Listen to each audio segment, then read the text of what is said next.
All right, good day. It is Sunday, June the 1st. I'm Zach Howard, and I want to present to you today a new asset class that is developing Bitcoin Treasury companies. I'm just fresh off my trip back from Las Vegas at the 2025 Bitcoin conference.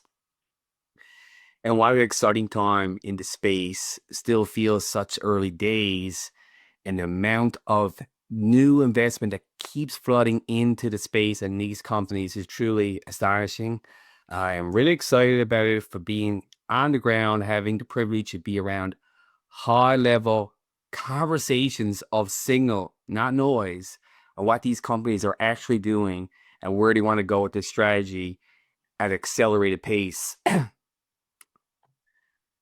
Bitcoin derivative companies. Is this the new gold rush? I kind of look at the opportunity that we are faced here in 2025, looking at evaluating these investments and these companies from the standpoint of the late 1800s in the Yukon during the gold rush, when the message got slowly down to California, down to New Mexico, down to eastern parts of the United States, where they had to make that long journey up to Yukon. The difficult task it was to communicate information back then. Here in 2025, we have immense opportunities to communicate and have knowledge and use that knowledge to further our investment process better than any time in history. But it's still not being communicated, and people are not seeing this opportunity. I don't think anyway. So these type of opportunities don't always come around. So what is a Bitcoin treasury company? It's a public company, not necessarily a public, but we're looking at public companies in there because we want to take advantage of them. You could have a private company as well that has integrated Bitcoin into its balance sheet alongside debt, alongside conventional equity, common shares, preferred shares, what have you. Bitcoin now sits on the balance sheet for these companies similar to those fiat instruments. MicroStrategy started off the phenomenon in 2020, holds the most Bitcoin on its balance sheet, has used various monetary fiat instruments to further along that outlook and that objective for the company. The hottest new play out there, the one I think is probably risk reward before I looked at this presentation, one of the most attractive, Similar Scientific, an actually legitimate technology healthcare company with an underlying business, but has realized in order to adapt to the growing pace of growth in these companies, they had to take on this Bitcoin strategy to accelerate new shareholders, new flows of money looking at the company and getting eyes on it and growing much quicker. MetaPlanet, poster child for what the MicroStrategy is in the Asian market, has done a tremendous job using all the fiat debt equity instruments available to it, and has exploded over there in Japan. Block, Jack Dorsey's company, also a pioneer in the space, putting Bitcoin on his balance sheet way back 5 years ago. And to a certain extent, Tesla, even though it hasn't really done more than a publicity hit for its small percentage relative to its overall market cap. So where do we stand today? Where do we stand in these Bitcoin treasury companies and the opportunity as they speak? Total holdings right now out there in Bitcoin treasury land, 3.38 million Bitcoins sit on various instruments across the spectrum here of public companies, private companies, exchanges like Coinbase, the ETFs, etc. I break down what that is there below as of yesterday, private companies, governments, etc. The ETFs being the biggest holder of it.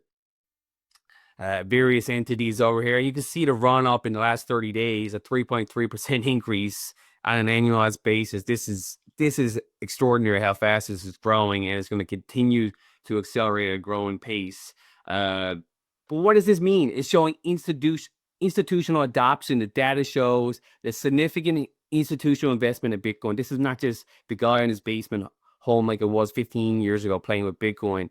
This is serious money flowing into the space across various stakeholders, shareholders in the global capital markets all around the world.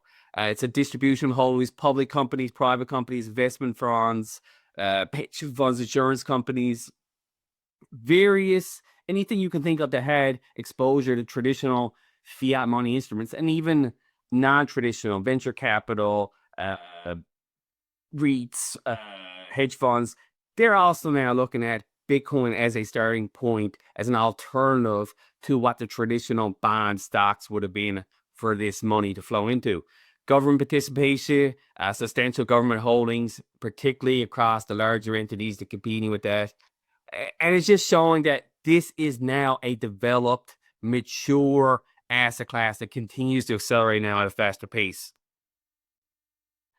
The Bitcoin Treasury companies. What are we looking at here? So this is a an overview of the top, say, 20 holdings in the space. The leaders in class, first mover advantage up there at the top. MicroStrategy, obviously, Mara, former Marathon, Jack Dorsey's and Jack Mahler's and Tether's, Canor, Partnership Door, CEP 21, Riot, Galaxy, Clean Spark, etc. So we got our symbol where it trades, its current market cap as of close on Friday, enterprise value, the number of Bitcoin it holds on its balance sheet, the Bitcoin per share, which is an important metric. That's where we're looking at going forward. It's not the fiat money value of these companies. It's how much Bitcoin they hold per share. The cost basis, US dollar value, NG to U, AM to NAV, percentage of Bitcoin per market cap, and the percentage of the 21 million Bitcoin that's ever going to exist that these entities hold. MicroStrategy owning 2.76% of the 21 million Bitcoin that's ever going to be. So this is an interesting exercise I went about as I was sitting in the conference hall in Las Vegas, listening to these presentations, listening to these innovators, pioneers in the space of taking on this new asset class. I said, I wondered what the greatest investors of all time would think if they were looking at this asset class way back when they were in their prime, when they were seeing the ball so good come down from the pitcher, they were just hitting triples and home runs every time. The four guys I would think they're the greatest probably ever played a game out there from a longer term standpoint. Stan the Man Druckenmiller, arguably the greatest all time. The protege of George Soros, Jim Simons, and Jim Rogers also worked with George Soros back in the beginning. So who are these guys? Well, Simons, he founded Renaissance Technologies, a hedge fund known for its quantitative methods.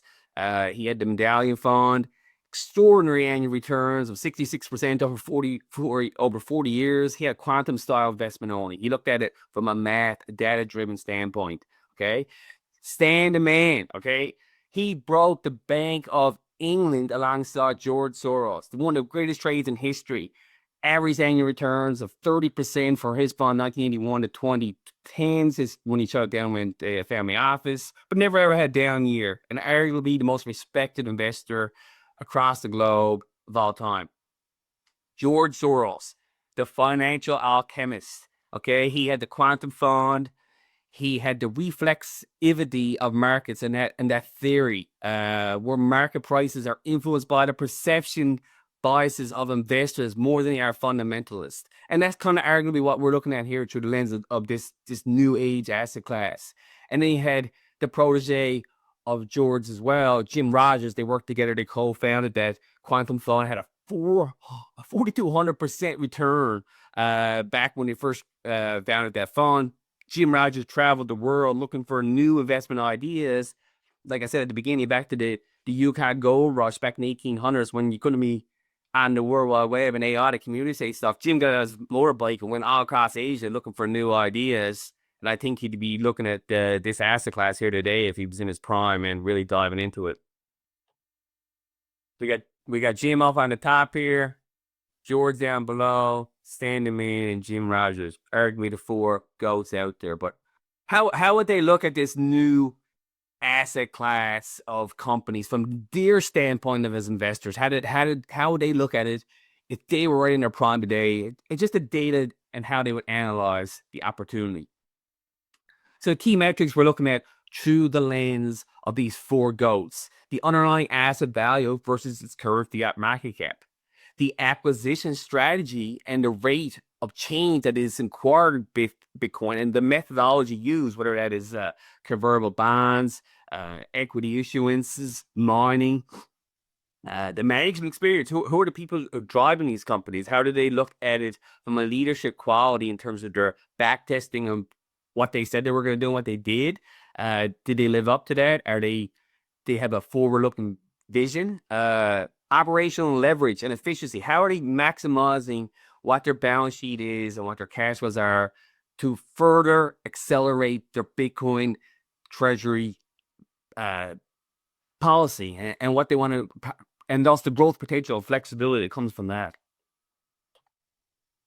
First off, the challenger to the king there on the board will be Marathon Digital Holdings, aka Mara, trying to take the lead from the ones that are further behind it on that Bitcoin treasury holding list.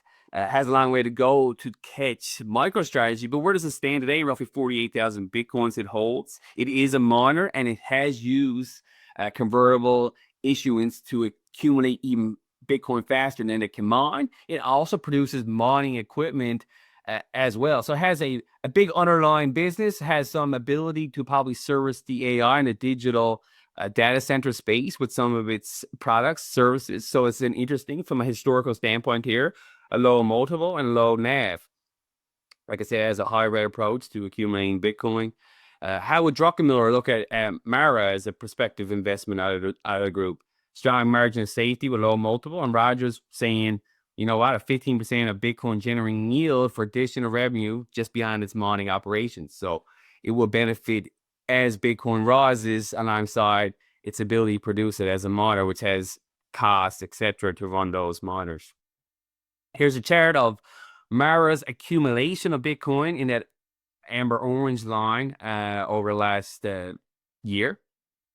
The US dollar value of its Bitcoin holdings, and then the BTC per share, how much Bitcoin it holds per share. It's kind of flatline here since the beginning of the year, and it had a big acceleration last year when they used some non-mining strategies. Like I said, they kept their balance sheet, they used a convertible, and I took on more Bitcoin. How does the stock react to its Bitcoin strategy? Previous to 2025, it had traded at a premium to its holdings. And then I say it shot up. It used the accelerated approach using the balance sheet to accumulate, and it's been trading at a discount relevant to its holdings. If you look at it from the yellow line, the blue line being the stock price, in this 12 to 17 band per share here the last few months. So arguably it's lost the favor in the market of this has an opportunity here because with strategy and the market's not recognizing it. You can see the green lines down here. It's positioning change and accumulation of Bitcoin, and its NAV multiple continues to fall. Next up, Riot. Riot also a miner, roughly 20,000 Bitcoin. Its share price has very struggled in 2025. Hasn't really regained momentum where it stood in 2024. Market cap $3 billion. Has a premium over its BTC value of roughly 50%. April this year had a pretty good production month. Year-over-year growth of 23% from his mining operations to the 463. Jim Rogers' perspective from his look into Riot. Growing through mining while strategically selling Bitcoin to fund operations represents a balanced strategy, but also that's saying it's having to sell Bitcoin from time to time because it doesn't have the leverage some of these other companies in the space have. Here's a chart of Riot's accumulation of his Bitcoin holdings. He had a big run up here after December, January, accelerated up and kind of flatlined ever since. BTC per share. So most of their BTC, like I say, is coming from mining operations in 2025. Riot stock versus BTC dynamics in 2025 also has been trading at a discount. Not so much as Mara up until recently. And alongside Mara was always positive above Bitcoin price correlation 2024. They have not been a big accumulator at a rate of change like some of these other companies. See from the green lines. The king, MicroStrategy, continues to be the leader in the space. And Michael Saylor in Las Vegas was the superstar. He had security detail on him all times. People trying to get pictures with him. He couldn't go anywhere. And he is really the pioneer in the space. At mass value here, it continues to accumulate. Bitcoin weekly now. Its share price has pulled back nicely. If you're looking to buy pullbacks in a bullish trend, the MicroStrategy suits that here in the last week, pulling back that's $360 a share. Market cap 100 billion, but approaching now the end of Q2, June 30th, they have potential to be profitability for the quarter and thus profitability from the last 4 quarters combined, which could include inclusion in the S&P 500, which would set up the opportunity for increased fund flows from the passive investing market. And that's what MicroStrategy looks at. It trades at a premium, 1.6 to 1.7 to its Bitcoin holdings. Soros, if he was looking at MicroStrategy, he said it would create positive feedback loop. Acquisition draws BTC price higher because it's such a big buyer of BTC. Its holdings values thus increase. Just talked about his earnings, Q2, and it enables more cash raising abilities, more convertibles, more equity offerings at the monies. He has his preferred share offering. It continues to use all tools at its disposal in the market to get more fiat, to buy more Bitcoin. The fastest, the leader it continues to be. And I don't see anyone taking its crown from that in the near term. There's so much liquidity floating into MicroStrategy. And then if you get Bitcoin accumulating higher in price, you get the share price getting higher in price, is a reflex activity, like I just talked about with Soros. You're going to have that S&P inclusion, with further accelerates that whole flywheel. Here's a chart of MicroStrategy's holdings. Like I say, they have been the most aggressive. It continue to accumulate Bitcoin week after week at an accelerated pace. Those blue lines, BTC per share, BTC holdings, they are the fastest horse in the race, okay? MicroStrategy stock has arguably not traded at a discount like some of these other names as much as a rate of change as a percentage when you're looking at that blue line versus the price of Bitcoin. Kind of tracks it more than any other stock in these Bitcoin Treasury space, almost 0.9295 per what Bitcoin price is doing. Is pretty highly correlated. And they had the most green bars, as you can see down below, of Bitcoin purchases, because like I said, every week they're tapping whatever fiat instrument they can to get more Bitcoin, and the market is saying, yeah, we'll give you liquidity and you go buy it. So I just talked about the 4 legendary investors and how they would look at these companies potentially, how they would evaluate them. How about some new age metrics, some stuff I'm hearing for the first time in my life? I've studied finance, balance sheets, cash flows, worked as a banker for years, analyzing companies from these traditional metrics, but there's some new age metrics out there, some new ways to look at these companies that's new to me, and I'm really having to get my head around the space. It's Bitcoin yield at days to cover, premium to NAV. What do these terms mean, and how can they reflect their analysis of these companies? The new age metrics, the Bitcoin yield, okay? The rate at which companies add Bitcoin to their treasury relative to their existing holdings. Higher yield indicates more aggressive accumulation strategy. So think of it, the higher yield, like you would the cash flow yield from an oil and gas company or a REIT. How much NOI that those buildings, those properties that REIT owns is turning over. The higher the yield, the more attractive. Same thing here with these Bitcoin yields. The days to cover. How many days would it take a company at its current BTC acquisition rate that justifies market premium? Days to cover. So a lower number, more attractive from this metric if we're evaluated from strictly that standpoint. Forward-looking metric for evaluating growth. And then the mNAV, the multiple to net asset value, the ratio of a company market cap to the value of its Bitcoin holdings. The lower the number, the more attractive that metric would be for our analysis, okay? So that's what we're looking at. These are the new age metrics. These are the things we should be focusing on if we're looking at Bitcoin treasury companies, strictly from what we're trying to analyze in this new asset class, the risk reward, the convexity that lies in analyzing these companies. So for today, we want to analyze these 3 big companies that sit at the top of that Bitcoin treasury company space. We're not trying to analyze smaller market caps and micro caps that don't have the liquidity. For now, we want to look at what the big boys are doing, okay? Because like Stan, George Soros, Jim Simons, these guys will be looking at mega cap for now. Like they were trying to get any exposure to the space because they have so much massive funds in their fund. They need to look at big liquidity names, and it needs fit the bill. So how do they break down MicroStrategy, Mara, Riot, and all these metrics? Mara, the lowest in the NAV, the highest daily Bitcoin yield of the three as well. The days to cover, also the lowest. Mining, they had the mining opportunity plus the purchase using their balance sheet plus the yield. Whereas MicroStrategy just has the ability to use its balance sheet and its fiat instruments to get direct purchases. Riot has money plus strategic sales. Potentially, they can use their balance sheet down the road, but as of now, that has not been a favorable approach for Riot. So Mara, from these metrics, looks to be leading the way in terms of analysis of these new metrics. It has the most attractive risk-reward profile. We're looking at it from that standpoint, okay? Key metrics, like I talked about, look at these days to cover, daily BTC yield, and the NAV. This is where it says upside potential, okay? Upside potential, yield continues to be a generation strategy, compounding growth potential to a reoccurring price acceleration of Bitcoin itself. That will also help. Plus, it has the convexity of less downside, has downside protection because of these current, the share price being around $15 a share, very undervalued from a fiat market cap. But 1.03 traditional end of NAV means it has a market cap about 3 times above its existing Bitcoin holdings, positioning it potentially as an M&A target if it shares trade at these levels for an extended period of time.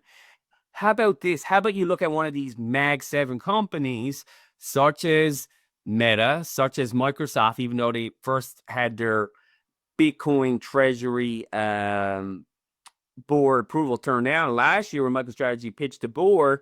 Meta still has it as an agenda on its board, meaning that it may be adopting a Bitcoin strategy. Marathon could actually be instrumental from its operational standpoint with its monitors for assisting some of these bigger mega cap tech companies, Meta, Microsoft, because of that digital asset space ability as well. But like if one of these companies that are so big now want to get in the race and start buying Bitcoin, wouldn't it be easier just to use their balance sheet and buy the actual company and merge it? Because they had all these Bitcoin already on its balance sheet and it is a monitor. Seems like it's a risk-reward opportunity we're looking at. But bottom line is, of the 3 companies, Mara has the less downside. We're looking at just from these metrics here, okay?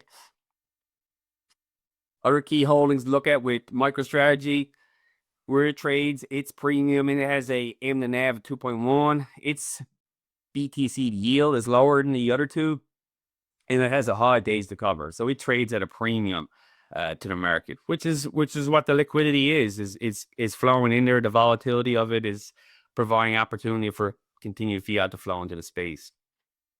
Riot, balanced approach. It is probably the third in this race of the 3 in terms of its mNAV, Bitcoin yield, days to cover. Has a potential for improving its operational flexibility, but I think Riot and some of these other miners who are not really getting the flows from the market, don't really have the ability to scale, will probably have to merge with some other miners and do consolidation to get in the or at least stay in the race, if they want to lead the race going forward of Bitcoin treasury companies. So where do we sit? The comparative conclusion, investment recommendation, potentially, if you're looking at this space. Do your own due diligence. This is just information purposes. But of the 3, Mara seems to be winning the risk-reward matrix based on traditional metrics, how we looked at it with the 4 goats, and how we're looking at these new age metrics. Where do they look? I like Mara. I think it has potential upside. And when you're only paying $15 a share where it trades now, it seems like there's not a lot can go wrong from here. Like I say, if it gets cheaper than it actually is from that fiat dollar standpoint, it makes a lot of sense for a bigger player to come in and say, wow, we're not really taking a lot of risks just to buy it here at these levels where it's trading basically 3 times what its actual Bitcoin is, not including its underlying business. So based on new age metrics, Mara tops the list of the risk-adjusted returns with minimal premium, has good Bitcoin yield, has the fastest premium justification because of its approach and diversified ability to accumulate Bitcoin, whether that's through mining, whether that's through its balance sheet, etc. I like Mara there. This is what I'm talking about. Hopefully you enjoyed that presentation, and I would appreciate if you could subscribe to the channel, maybe give it a comment or a like, or whatever types of presentations like this you would like to see going forward. Happy to provide that. And you can find me on the old X machine, aka Twitter, at Zach Howard. And with that, I am signing off, and I will see you there. Have a great day.